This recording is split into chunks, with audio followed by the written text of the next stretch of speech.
Alright, so eto na nga mga kababayan at kagabi ay kahapon, no? Kahapon ginanap po itong malawakang peace rally ng Iglesia ni Cristo. At syempre, inaasahan na natin na meron dito at magkakaroon ng mga violent reactions at naghihintay nga tayo kagabi. At eto na nga, meron ha. Isa na dyan si Laila de Lima, mga kababayan, na binanatan ang rally ng Iglesia ni Cristo na di umano ito ay walang magagawa dahil ang rally na ito ay sumusuporta sa minority. Medyo nakakatawa lang mga kababayan dahil yung mga dati na bumabanat sa kay Marcos, ha? Ngayon ay kakampi na ng administrasyon sa paglilinlang sa taong bayan, ano?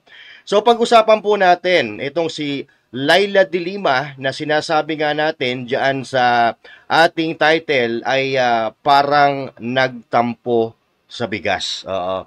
Kasi ikaw, mga kababayan, bilang isang kandidato, bilang tumatakbo sa lalong-lalo na sa national position, abay medyo parang suicide yan pag ikaw ay bumanat sa kahit anumang religious group at INC, KOJC, yan ay parang inilulubog mo yung iyong sarili sa kumunoy, no? Dahil tandaan natin, napakarami pong mga supporters ng mga religious groups na yan, lalo-lalo na yung INC at tulad ng KOJC. At ngayon nga ay binanatan ito ni Laila de Lima, mga kababayan, no? At yan ang pag-uusapan natin ngayon. So ito although ito ay video naman ito ng Net25, but still, I'm giving credits doon sa nag-edit nito, Kuya Bong TV, no? At yun sa nag-upload nito na si Even Dimata. Oo. So, shoutout po at credits po sa inyo na gumawa or nag-edit ng video na ito. Pahiram lang po kami, sandali lang po, ano? So, ayun na nga, mga kababayan.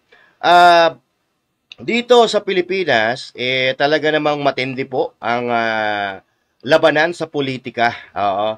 Nagkakasiraan, siraan ng pagkatao, siraan ng dangal, kumbaga dikdikan para sa pansariling interes. At ito nga ang tinatawag natin dito lagi na kahit gaano kasama or kahit gaano kabuti. Ito yung tinatawag natin, good or bad publicity is still a publicity.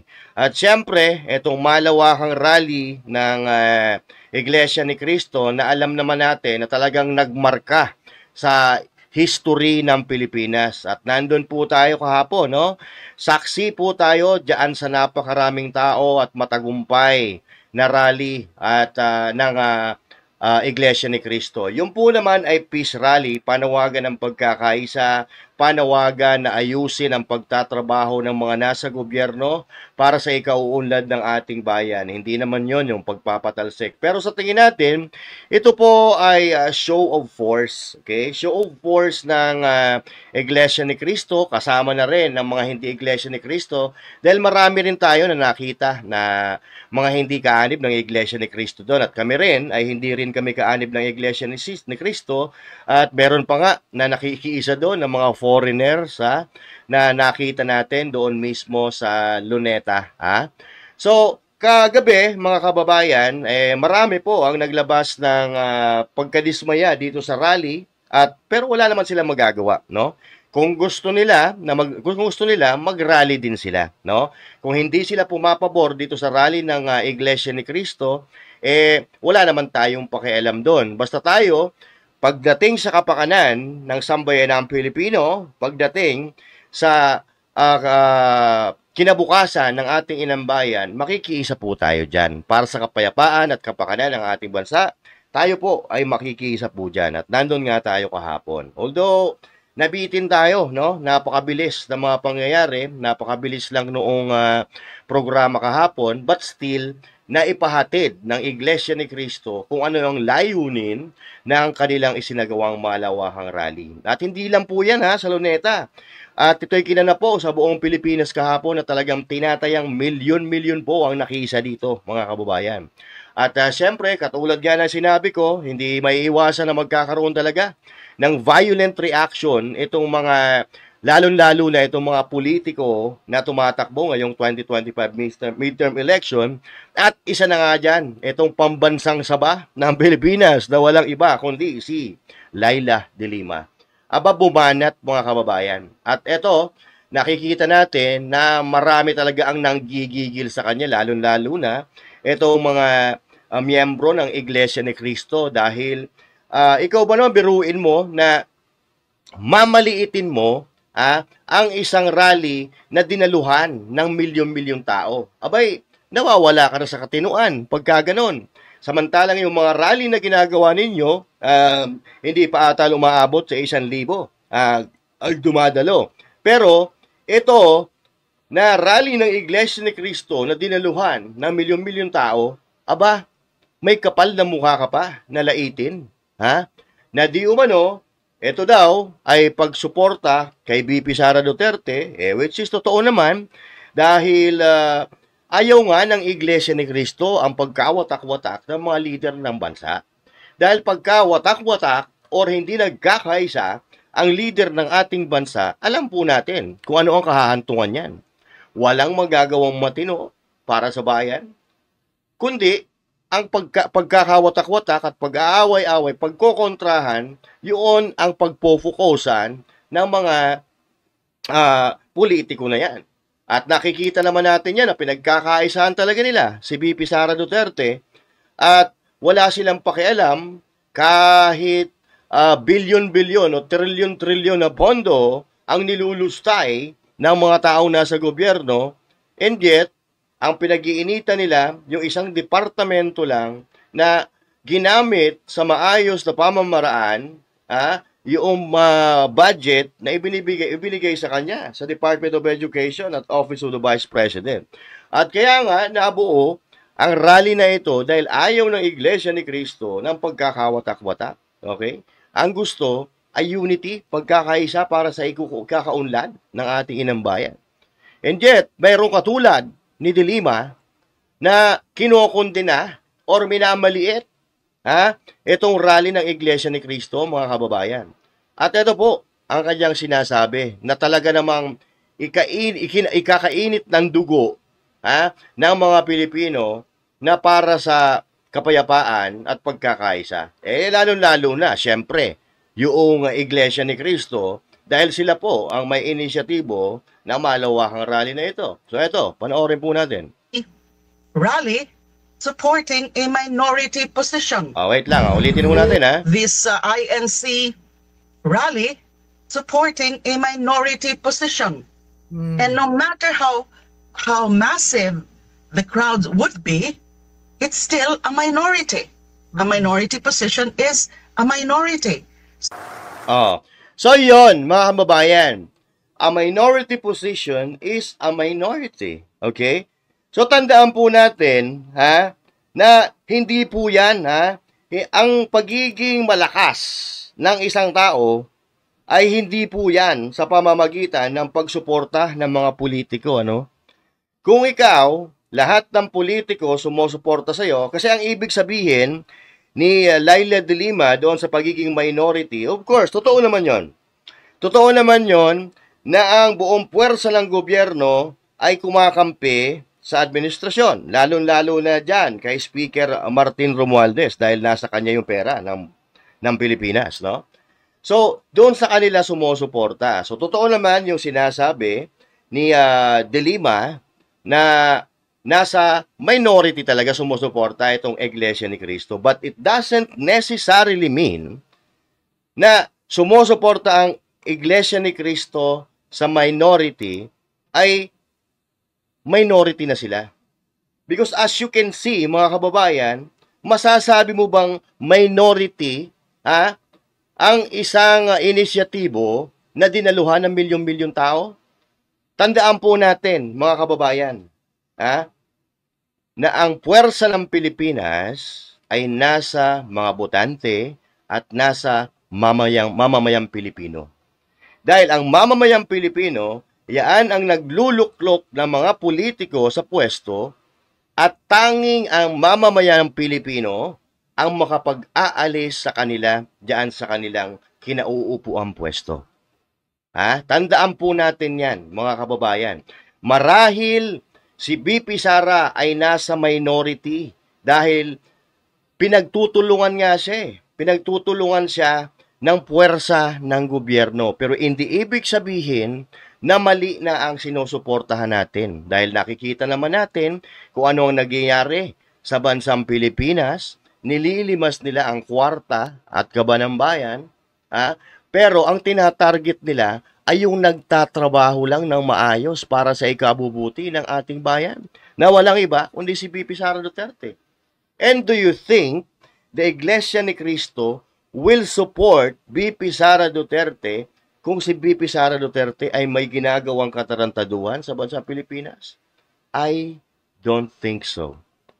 Hindi po yan ang pagkakakilala ko sa Iglesia ni Cristo dahil ako ay muntika na ako na maging Iglesia ni Cristo. Dahil katulad ng lagi kong sinasabi, majority na kamag-anak ko dito sa Maynila, lahat sila ay Iglesia ni Cristo. Hindi nga lang kami nagkita-kita kahapon doon sa Luneta dahil talaga namang napakarami ng tao at hindi mo alam kung saan ka dadaan. Pero ganun pa man, napaka-organisado, may entrance at may exit. Hindi nagsasala-salabat ang tao. Congratulations at kudos dyan sa pamunuan ng Iglesia ni Cristo. Talagang yun ang tinatawag na iisang galaw. Pero, mga kababayan, dahil may violent reaction, syempre, hindi po pwedeng hindi sasagot dyan ang Iglesia ni Cristo. Dahil ito po, na reaction na ito ni De Lima, ay ginawa niya ito sa kasagsagan ng pagdating ng mga tao doon sa Carino Grandstand, no? Eto po. At binigwasan din siya ng pamunuan ng Iglesia ni Cristo. Aba, eto ang malupit. Panoorin natin. Bago tayo matipon dito kaninang umaga, meron pa po kaming nabasa at narinig isang politiko. Nakalulungkot. Bago pa sumikat, laos na. Bago pa sumikat, laos na. Nang makita po ang milyong ito, milyong-milyon, na dami ng tao, abay sinabi niya kanina, kahit marami yan, minurya pa rin sila.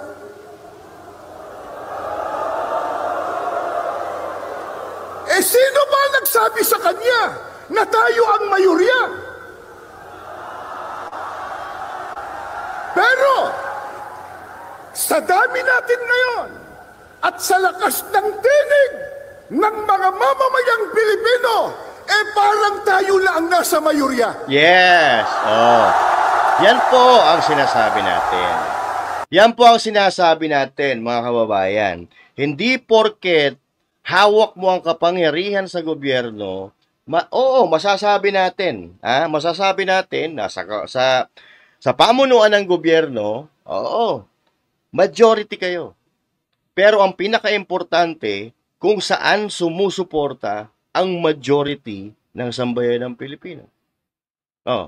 So sa tingin nyo, itong tao na ito na dumalo dyan sa malawakang rally ng Iglesia ni Cristo, matatawag po ba natin yan ng minority?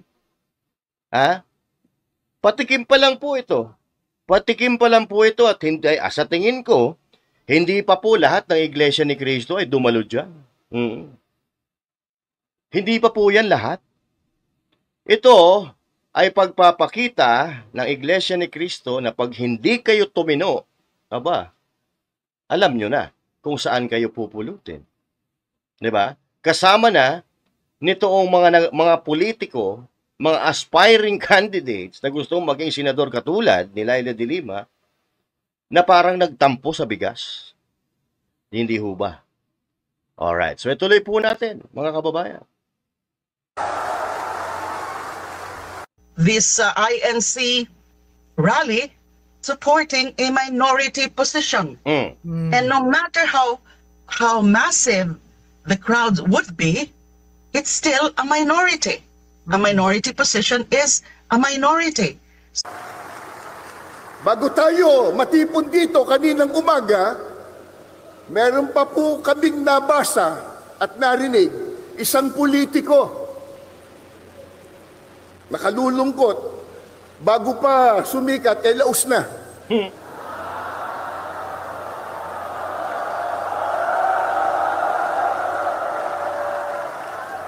Nang makita po ang milyong ito, milyong-milyon, na dami ng tao, abay sinabi niya kanina, kahit marami yan, minurya pa rin sila.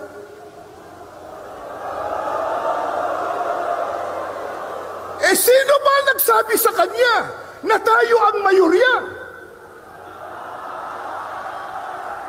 Pero, sa dami natin ngayon, at sa lakas ng tinig ng mga mamamayang Pilipino, parang tayo na ang nasa mayorya. Yun, ha? So yun na nga, mga kababayan. At lagi nating sinasabi, kahit doon sa live namin kagabi, no? Na bakit wala po tayong nakita dyan ni isang politiko na sumusuporta sa administrasyon ni Bongbong Marcos Jr. Oo. So kung sila po ay sumusuporta sa pagkakaisa, sumusuporta sa kapayapaan, aba dapat ay nandoon sila. Pero ang tanong, bakit po wala sila doon?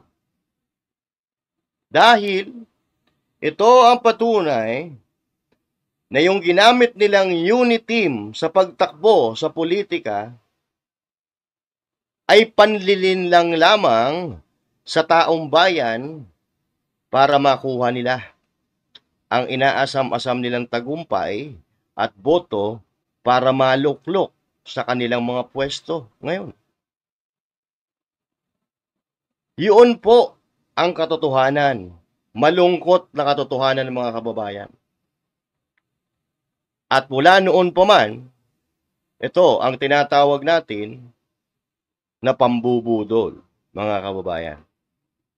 Dahil kung ikaw ay sumusuporta sa kapayapaan, kaunlaran at pagkakaisa katulad ng mga sinasabi nila, sa tuwing eleksyon, abay dapat nandito ka. Nandito ka dapat sa rally ng Iglesia ni Cristo dahil yun po ang ipinagsisigawan nila. Oo. Yun ang sinisigaw, kapayapaan, pagkakaisa. At ang pinakapunto dito, tigilan ang bangayan, mag-focus sa kanya-kanyang mga trabaho, dahil kaya naman tayo pumipili ng mga politiko para gawin kung ano yung part nila, kung ano yung mga trabaho nila sa gobyerno, para kahit papaano gumaan-gaan ang buhay ng mga ordinaryong Pilipino. Hindi yung pamamahalin ang mga bilihin. At sinasabi nila, tahimik daw ngayon. Manood ka ng balita, mga kababayan. Talamak ang krimen. Bata, 5 taong gulang. Ginagahasa. Tinatapon nyo. Hindi lang kasi pwede pag-usapan yung mga ganyang mga heinous dito sa platform na ito. Pero kung manunood ka, mag-i-scroll ka ng social media, Facebook, napakaraming mga bagay na talagang mapapailing ka na lang kung bakit nangyayari na naman itong mga ganito sa ating bansang Pilipinas. Droga, kriminalidad, paghahari-harian ng mga may kapangyarihan, nangyayari na naman, mga kababayan. Kaya ako, nasisiguro ako ha, na kapag hindi nakita ng Iglesia ni Cristo ang pagbabago sa patakaran ng gobyerno at sa pamamalakad ng gobyerno, aba, mauulit po ito. Mauulit ang pagtitipo na ito at baka dumoble pa. Dumoble pa ang mga attendees sa susunod na pagkakataon kung hindi magtitino. Ang mga taong gobyerno o trabahador ng gobyerno na gawin nila ang kanilang mga trabaho. Di ba? Dahil etong ginagawa nila ngayon, pure pamumulitika. Pamumulitika para pabagsakin ang isang apelyido na alam nila na magiging balakid at tinik sa kanilang lalamunan sa kanilang pananatili sa pwesto. Pinaghahandaan nila 2025, 2028. Dahil yung mga balak nila na nakikita naman natin ngayon na parang ayaw na nila na naman bumitaw sa kapangyarihan katulad noong nakaraan na istorya ng Pilipinas. Kaya mga kababayan, tayo po ay magiging mapagmatsyag, mapagmasid, at maging critical po sa nangyayari sa ating lipunan. Huwag basta maniniwala sa mga paninira. Huwag basta-basta maniniwala sa mga nakikita sa social media. I-confirm po natin, mga kababayan, kung ito ay totoo o kasinungalingan. Dahil kahit saan tayo mapunta, anuman ang mangyari, ang katotohanan ay hindi kailanman mag-aagapi ng kasinungalingan. Yun lang po ang ating pakatatandaan, mga kababayan. Okay, once again, maraming salamat po sa inyong lahat. At magkita-kita po tayo sa susunod na live or sa susunod na upload. And once again, this is Master Judea saying thank you. God bless you all. And to God be the glory. Magandang araw po sa inyong lahat, mga kababayan.